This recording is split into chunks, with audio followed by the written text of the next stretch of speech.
India का auto component sector लगभग 80.2 billion dollars का है, यानी 6.73 लाख करोड़। और नीति आयोग के हिसाब से एक्सपेक्टेड है कि ये सेक्टर 2030 तक 12% CAGR से बढ़ के 145 बिलियन डॉलर्स का हो सकता है।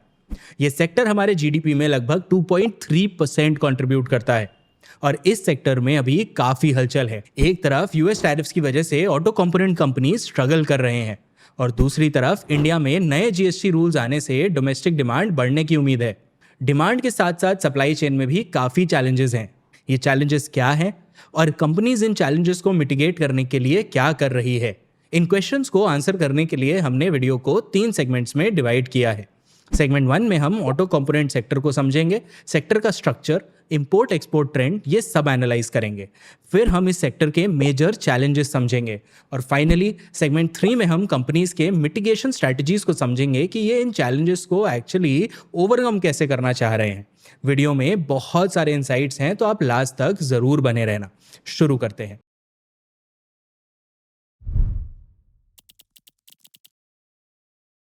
एक गाड़ी में लगभग 30,000 पार्ट्स होते हैं। Engine, clutch, brakes, lights, mirrors और न जाने क्या क्या। अब इतने सारे पार्ट्स बनाना किसी एक प्लेयर के बस की बात तो है नहीं। इसीलिए ऑटोमोटिव सेक्टर का सप्लाई चेन 3 पार्ट्स में डिवाइडेड है: tier 1, tier 2 and tier 3 suppliers. Tier 3 companies tier 2 companies को बेसिक पार्ट सप्लाई करते हैं, जैसे nuts, bolts, piston rings and mirrors. Tier 2 companies इन पार्ट्स को यूज करके कंपोनेंट्स बनाते हैं, जैसे कि engine, cable sets and forgings. और टियर 1 कंपनीज इन कंपोनेंट्स को असेंबल करके और कॉम्प्लेक्स सिस्टम्स बनाते हैं, जो कि ये OEMs को बेचते हैं, जैसे कि पावर ट्रेन्स, विजन सिस्टम्स और वायरिंग हार्नेस। सप्लाई चेन के सबसे नीचे होता है tier 3 supplier. For example, JBM auto sheet metal components, tools, dies और मोल्ड सप्लाई करता है। सेंट गोबेन ऑटोमोटिव विंडशील्ड्स के लिए ग्लास प्रोसेसिंग करता है। टियर 3 के ऊपर आते हैं टियर 2 सप्लायर्स। इसमें कुछ एग्जाम्पल्स देखें तो रामकृष्ण फोर्जिंग्स एक्सेल कंपोनेंट्स बनाता है। सबसे ऊपर होते हैं टियर 1 सप्लायर्स। इस कैटेगरी में संवर्धन Motherson, Sona BLW, Bosch India, Uno Minda, ये सारे लिस्टेड कंपनीज हैं। Samvardhana Motherson wiring harness, vision systems और पॉलीमर प्रोडक्ट्स बनाता है। Sona BLW battery operated electric vehicles के लिए इलेक्ट्रिक मोटर्स और बैटरी सिस्टम्स बनाता है। उनो मिंडा स्विचेस, लाइटिंग और सीटिंग सिस्टम्स बनाता है। Bosch India fuel systems, braking और सेफ्टी कंपोनेंट्स बनाता है। फाइनली OEMs टियर 1 सप्लायर से सिस्टम्स असेंबल करके कस्टमर्स को बेचते हैं। Tata Motors, Maruti Suzuki, Mahindra and Mahindra, Hyundai, ये सब OEMs हैं। अब जाहिर है ऑटो कंपोनेंट्स का डिमांड डायरेक्टली व्हीकल प्रोडक्शन पे डिपेंड करता है। 2024 में ग्लोबली 9.25 करोड़ व्हीकल्स प्रोड्यूस हुए थे। इसमें 3.1 करोड़ यानी लगभग 33% सिर्फ चाइना में ही प्रोड्यूस हुए। US में 1 करोड़ व्हीकल्स बने, जापान में 82 लाख और इंडिया में 60 लाख। चाइना अपना डिमांड मोस्टली डोमेस्टिकली ही फुलफिल कर लेता है। इनफैक्ट चाइना ऑटो कंपोनेंट्स का लीडिंग एक्सपोर्टर भी है। दूसरी तरफ US ऑटो कंपोनेंट्स का सबसे बड़ा इंपोर्टर है। 2024 में US ने 89 बिलियन डॉलर्स जितना ऑटो कंपोनेंट्स इंपोर्ट किया था, और ये मोस्टली मेक्सिको, कनाडा और चाइना से आया। इंडिया का शेयर US इंपोर्ट्स में सिर्फ 1.6% था। तो हम US के लिए बहुत छोटे सप्लायर्स हैं, लेकिन हमारे लिए US एक बहुत बड़ा एक्सपोर्ट मार्केट है। 2024 में इंडिया ने $7 बिलियन के ऑटो पार्ट्स US को एक्सपोर्ट किए। ये हमारे टोटल ऑटो पार्ट्स एक्सपोर्ट्स का 27% है, और ओवरऑल बेसिस पे भी एक्सपोर्ट से ही हमारे ऑटो कंपोनेंट्स का 28% डिमांड आता है। इसीलिए अगर US अपनी ट्रेड पॉलिसी चेंज करता है तो इसका डायरेक्ट इंपैक्ट इंडिया पे पड़ता है, और अभी एग्जैक्टली ऐसा हो भी रहा है। ट्रंप ने हाल ही में इंडियन ऑटो कंपोनेंट इंपोर्ट्स पे 25 से 50% तक के टैरिफ्स लगाने का अनाउंसमेंट कर दिया है। ऑटोमोटिव कंपोनेंट मैन्युफैक्चरर एसोसिएशन के हिसाब से 2024 में इंडिया ने US को लगभग $7 बिलियन का ऑटो कंपोनेंट्स का एक्सपोर्ट किया था। इसमें से $3.6 billion cars and small truck component थे। इन कंपोनेंट्स पे अब 25% टैरिफ लग गया है। बाकी $3 billion commercial vehicle parts, construction equipment components, off highway machinery and tractor and farm equipment parts थे। इन पे तो शायद 50% रेसिप्रोकल टैरिफ लगेगा। इन टैरिफ्स की वजह से 2 चीजें हो सकती हैं, या तो US डिमांड कम हो सकता है, या फिर US कस्टमर्स चाहेंगे कि हम भी थोड़ा टैरिफ बर्डन बियर करें एंड प्राइस रिड्यूस करें। इससे इंडियन कंपनीज के मार्जिन्स कम हो सकते हैं। As a result, analyst and industry experts expect कर रहे हैं कि इंडिया को शॉर्ट टर्म में 15 to 20% US एक्सपोर्ट्स का लॉस हो सकता है, स्पेशली SMEs को। फॉर एग्जाम्पल, नोबल कास्ट कॉम्प एक Pune based aluminium casting manufacturer है। ये कंपनी 60% प्रोडक्ट्स यूएस को एक्सपोर्ट करती है। कंपनी के एमडी नितिन भागवत ने कहा कि अब US customers tariff burden share करने के लिए रिक्वेस्ट कर रहे हैं। आरके इंडस्ट्रीज, जो कि ग्लोबल ऑटो फर्म्स को computer numerical control machined components बेचता है, उनको भी ये फेस करना पड़ रहा है।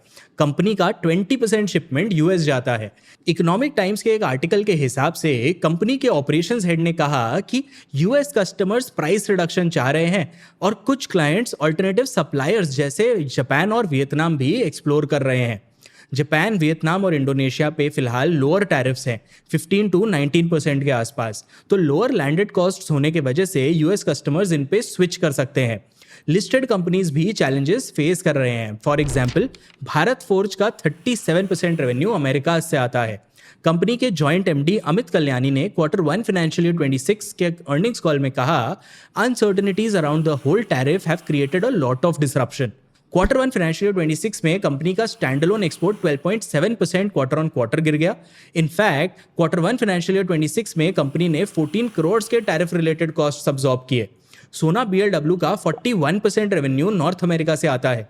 Q1 फाइनेंशियल ईयर 26 के कॉन कॉल में कंपनी ने कहा कि टैरिफ्स में बहुत अनसर्टेनिटीज हैं, जिसकी वजह से ओईएम्स एंड टियर 1 कस्टमर्स का प्रोक्योरमेंट स्लो हो गया है और ये कंपनी के लिए लॉन्ग टर्म में सस्टेनेबल नहीं है। बालकृष्ण इंडस्ट्रीज, जो टायर मैन्युफैक्चर करता है, इनके टोटल रेवेन्यू का 45% भी यूरोप से आता है एंड 15% अमेरिका से। यूएस टैरिफ्स की वजह से कंपनी के कॉस्ट बढ़ गए हैं।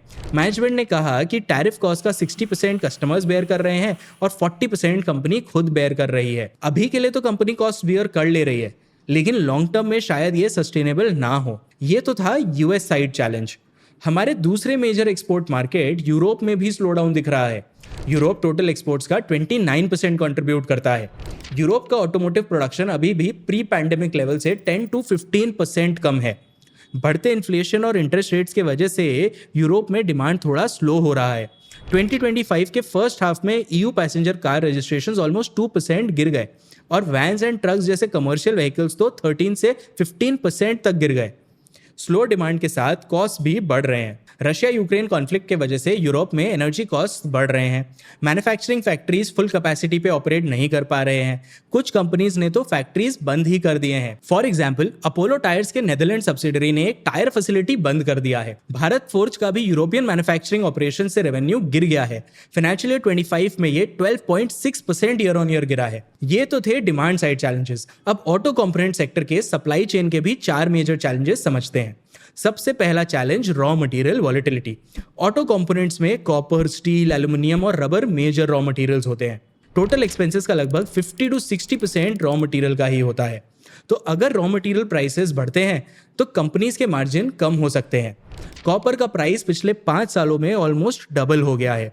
जहां 2020 में कॉपर का प्राइस लगभग 450 रुपीज पर केजी था, वहीं जुलाई 2025 में price almost 900 rupees per KG हो गया है।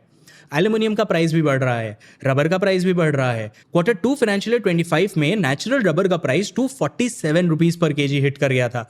ये एक 10 ईयर हाई था। बस एक स्टील ही है जो शायद थोड़ी ठंडी हुई है।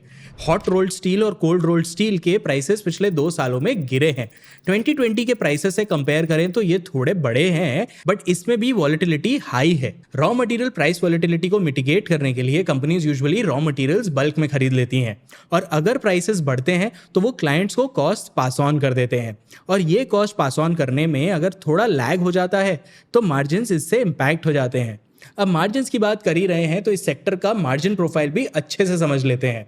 जैसा मैंने बताया, टियर 2 और टियर 3 सप्लायर्स रॉ मटेरियल से छोटे छोटे पार्ट्स और कंपोनेंट्स बनाते हैं, तो जाहिर है कि वो रॉ मटेरियल प्राइस वॉलेटिलिटी से ज़्यादा एक्सपोज्ड होते हैं। प्लस सेक्टर में कंपटीशन भी हाई है, तो इन कंपनीज के पास ज़्यादा प्राइसिंग पावर नहीं होती, तो इनके लिए ये एक वॉल्यूम गेम है, वैल्यू गेम थोड़ा कम है और इसीलिए शायद टियर 2 और टियर 3 सप्लायर्स के ग्रॉस मार्जिन्स टियर 1 सप्लायर्स से बहुत कम होते हैं। अब इस सेक्टर का दूसरा चैलेंज देखते हैं, high import dependence for semiconductors. एक गाड़ी में काफ़ी सेमीकंडक्टर्स यूज होते हैं। Engines, camera systems, keyless entry, lighting, इन सब में सेमीकंडक्टर्स का यूज है और हम 90 to 95% सेमीकंडक्टर्स और इलेक्ट्रॉनिक कंपोनेंट्स इंपोर्ट करते हैं, mostly from China, Malaysia and Taiwan. इतनी हाई डिपेंडेंसी एक बहुत बड़ी रिस्क है। तो कोई भी जियोपॉलिटिकल इशू या सप्लाई चेन डिसरप्शन हमारे ऑटोमोटिव सेक्टर को डायरेक्टली इंपैक्ट कर सकता है। तीसरा चैलेंज है rare earth mineral shortage. Automobiles बनाने के लिए रेयर अर्थ मिनरल्स चाहिए होते हैं और इन सारे रेयर अर्थ मिनरल्स का ग्लोबल सप्लाई चेन एक ही कंट्री कंट्रोल करता है, चाइना। चाइना दुनिया का लगभग 70% रेयर अर्थ मिनरल्स माइन करता है और 80% से भी ज्यादा रिफाइन करता है। तो चाइना का एक मूव पूरी दुनिया के रेयर अर्थ मिनरल सेक्टर को डिसरप्ट कर सकता है और हाल ही में ऐसा हो भी रहा है। अप्रैल 2025 में चाइना ने कुछ rare earth mineral exports ban कर दिए थे और इसका इम्पैक्ट इंडिया पे पड़ा। सेमीकंडक्टर्स की तरह हमें रेयर अर्थ मिनरल्स भी चाइना से इंपोर्ट करने पड़ते हैं। तो चाइना के एक्सपोर्ट बैन की वजह से इंडिया में रेयर अर्थ मिनरल्स का शॉर्टेज हो गया। रॉयटर्स के एक रिपोर्ट के हिसाब से रेयर अर्थ के शॉर्टेज की वजह से कंपनीज ने प्रोडक्शन कम कर दिया। फॉर एग्जांपल, मारुति सुजुकी ने अपने इलेक्ट्रिक एसयूवी ई विटारा के नियर टर्म प्रोडक्शन टारगेट्स को कम कर दिया। सोना बीएलडब्ल्यू ने भी ईवी ट्रैक्शन मोटर्स का प्रोडक्शन कम कर दिया। थैंकफुली मिड अगस्त में चाइना ने ये एक्सपोर्ट रिस्ट्रिक्शंस हटा दिए, तो रेयर अर्थ मिनरल सप्लाई धीरे धीरे रिकवर कर सकती है। बट ये देखना इंपॉर्टेंट होगा कि क्या ये कंपनीज फेस्टिव सीजन के पहले अपने इन्वेंट्री लेवल्स बढ़ा पाएंगे या नहीं। और तो और, अगर चाइना ने वापस एक्सपोर्ट्स बैन कर दिया तो हमारे ऑटो कंपोनेंट सेक्टर के लिए बहुत डिफिकल्टीज क्रिएट हो जाएंगी। इसीलिए शायद अब हम डोमेस्टिक कैपेबिलिटीज भी बिल्ड करने की कोशिश कर रहे हैं। For example, Indian rare earths limited Japanese and South Korean companies के साथ रेयर अर्थ मैग्नेट्स का प्रोडक्शन एक्सप्लोर कर रहा है। चलिए अब ऑटो पार्ट सेगमेंट का फोर्थ चैलेंज देखते हैं, बढ़ते फ्रेट कॉस्ट्स। देखो, अक्टूबर 2023 में रेड सी क्राइसिस शुरू हो गया था। हूथीज ने गाजा पे अटैक्स कम करवाने के लिए कमर्शियल शिप्स पे अटैक करना शुरू कर दिया था, इसीलिए उस रूट के शिप्स को रीरूट करना पड़ गया। एज अ रिजल्ट शिप्स को लॉन्गर रूट्स लेने पड़े, यानी ट्रैवल डिस्टेंस और टाइम दोनों बढ़ गया और अल्टीमेटली फ्रेट कॉस्ट्स भी बढ़ गए। इकरा के एक रिपोर्ट के हिसाब से ओशन फ्रेट रेट्स 2024 में 2023 के मुकाबले 2 से 3 गुना बढ़ गए थे। World bank global supply chain efficiency के लिए एक इंडेक्स ट्रैक करता है, global supply chain stress index. ये इंडेक्स बताता है कि कितना container shipping capacity port congestion की वजह से डिलेड है। ये चार्ट देखो, दिसंबर 2024 में ये इंडेक्स 2.3 मिलियन टीयूज था। टीयू का फुल फॉर्म है 20 फुट इक्विवेलेंट यूनिट, मतलब एक 20 फुट का कंटेनर जितना स्पेस ऑक्यूपाई कर सकता है। तो इस इंडेक्स का मतलब ये है कि 2.3 मिलियन 20 फुट कंटेनर्स कंजेशन की वजह से डिलेड हैं। इतना स्ट्रेस लास्ट टाइम मार्च 2022 में जस्ट कोविड के बाद देखा गया था।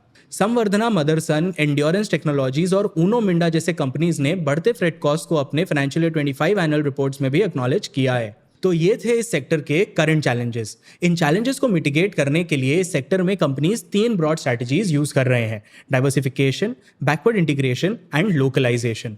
तीनों को एक एक करके समझते हैं। पहले डाइवर्सिफिकेशन। ऑटो कंपोनेंट कंपनीज अपना सप्लाई चेन और रेवेन्यू मिक्स दोनों डाइवर्सिफाई कर रहे हैं। सप्लाई चेन डाइवर्सिफिकेशन से कंपनीज किसी एक कंट्री के सप्लाई चेन डिसरप्शन से खुद को हेज कर सकते हैं और रेवेन्यू मिक्स डाइवर्सिफाई करने से किसी एक कंट्री के टैरिफ या पॉलिसी चेंजेस ज्यादा इंपैक्ट नहीं करेंगे। फॉर एग्जांपल, संवर्धना मदरसन ने Q4 financial year 25 earnings call में कहा कि उन्होंने 3C/10 अचीव कर लिया है। मतलब कोई भी कंट्री, कस्टमर या कंपोनेंट ओवरऑल रेवेन्यू में 10% से ज्यादा कंट्रीब्यूट नहीं करता, तो कंपनी हर तरह से डाइवर्सिफाइड है। सोना बीएलडब्ल्यू ने भी 2024-25 एनुअल रिपोर्ट में कहा कि वो धीरे धीरे नॉर्थ अमेरिका से डाइवर्सिफाई करके इंडिया, चाइना और एशियन मार्केट्स में फोकस कर रहे हैं। और दोस्तों, ऑटोमोटिव सेक्टर ना साइक्लिकल होता है। जब इकोनॉमी अच्छा परफॉर्म करती है तो सेक्टर बूम करता है and vice versa. Financial year 25 में passenger vehicle sales 2% year on year बढ़े, लेकिन जनरल इलेक्शंस और वीक रूरल डिमांड की वजह से कमर्शियल व्हीकल्स में 1.2% का डीग्रोथ दिखा। सेक्टर के इस साइक्लिकलिटी से उभरने के लिए अब कंपनीज दूसरे सेक्टर्स में भी डाइवर्सिफाई कर रहे हैं।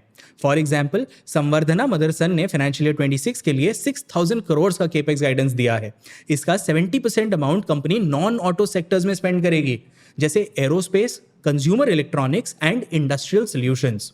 सोना बीएलडब्ल्यू भी रेलवेज में डाइवर्सिफाई कर रहा है। रेलवेज में एंटर करने के लिए कंपनी ने जुलाई 2025 में एक railway equipment business Escorts Kubota को 1,600 करोड़ में अक्वायर किया था।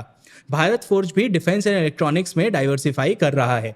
दूसरी सर्वाइवल स्ट्रैटेजी है बैकवर्ड इंटीग्रेशन। ऑटो कंपोनेंट्स का सप्लाई चेन काफी कॉम्प्लेक्स होता है। छोटे छोटे कंपोनेंट्स बनाने के लिए बहुत सारे रॉ मटेरियल्स चाहिए होते हैं, और अगर किसी भी रॉ मटेरियल का सप्लाई चेन डिसरप्ट हो गया तो कंपनी लेवल पे डिसरप्शन हो सकता है। इसी रिस्क को मिटिगेट करने के लिए कंपनीज अब बैकवर्ड इंटीग्रेशन कर रही हैं। फॉर एग्जांपल सोना बीएलडब्ल्यू के सब्सिडरी नोवेलिक ने हाल ही में सेमीकंडक्टर चिप डिजाइनिंग में एंट्री ली है। सेमीकंडक्टर सेगमेंट अभी सोना बीएलडब्ल्यू के टोटल रेवेन्यू में सिर्फ 1.3% कंट्रीब्यूट करता है। रेयर अर्थ मिनरल्स पे चाइना के डिपेंडेंस कम करने के लिए companies light rare earth minerals use कर रहे हैं। ऐसा क्यों? देखो, China heavy rare earth minerals का सप्लाई चेन का 90% कंट्रोल करता है, लेकिन लाइट रेयर अर्थ मिनरल्स में चाइना सिर्फ 60 to 70% कंट्रोल करता है।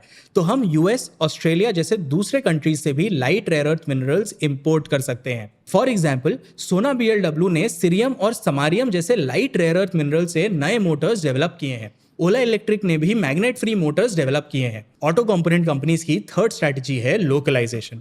मतलब कंपनीज कस्टमर मार्केट्स में ही प्लांट सेटअप कर रहे हैं। इससे वो इंपोर्ट ड्यूटी से बच सकते हैं। प्लस कस्टमर्स के पास होने की वजह से delivery time and service quality भी इंप्रूव हो सकती है। इससे क्लाइंट रिटेंशन भी बढ़ सकता है। फाइनेंशियल ईयर 25 में संवर्धना मदरसन ने मेक्सिको में एक नया ग्रीनफील्ड फैसिलिटी सेटअप किया है। चाइना में भी 2 नए प्लांट्स कमीशन किए गए हैं। अप्रैल 2025 में एंड्योरेंस टेक्नोलॉजीज जो एल्यूमिनियम डाई कास्टिंग कंपनी है, उन्होंने एक जर्मनी बेस्ड कंपनी के 2 प्लांट्स में 60% स्टेक लिया है। इन प्लांट से कंपनी की मैन्युफैक्चरिंग यूरोप में स्ट्रांग हो सकती है। सोना बीएलडब्ल्यू ने भी मेक्सिको में एक नया मैन्युफैक्चरिंग प्लांट इनॉग्रेट किया है। इससे कंपनी लोकली ही नॉर्थ अमेरिका के बढ़ते बैटरी ईवी डिमांड को केटर कर पाएगी। इन स्ट्रैटेजीज से कंपनीज अपने रिस्क को मिटिगेट करके लॉन्ग टर्म परफॉर्मेंस इंप्रूव करने की कोशिश कर रहे हैं।